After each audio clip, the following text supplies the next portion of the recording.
ಮಂಗಳೂರು ನಗರದಲ್ಲಿ ಇಂದು ಬೆಳ್ಳಂಬೆಳಗ್ಗೆ ವರುಣನ ಆಗಮನವಾಗಿದ್ದು ಜೋರಾದ ಗಾಳಿ ಮಳೆ ಸುರಿದಿದೆ. ನಗರದ ಹಲವೆಡೆ ಮುಂಜಾನೆ 7:30 ಸುಮಾರಿಗೆ ಮಳೆ ಆರಂಭ ಆಗಿದ್ದು ಸುಮಾರು 10 ರಿಂದ 15 ನಿಮಿಷಗಳ ಕಾಲ ಧಾರಾಕಾರವಾಗಿ ಮಳೆ ಸುರಿದಿದೆ.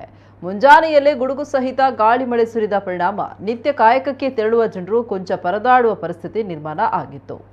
ಲೇಡಿ ಹಿಲ್ ಸಮೀಪ ರಸ್ತೆಯಲ್ಲಿ ಮರವೊಂದು ರಸ್ತೆಗೆ ಉರುಳಿ ಬಿದ್ದು ವಾಹನ ಸಂಚಾರಕ್ಕೆ ಅಡ್ಡಿ ಉಂಟಾಗಿತ್ತು. ಹೀಗಾಗಿ ಈ ರಸ್ತೆಯಲ್ಲಿ ವಾಹನಗಳು ಏಕಮುಖವಾಗಿ ನಿಧಾನವಾಗಿ ಸಂಚರಿಸಿತ್ತು.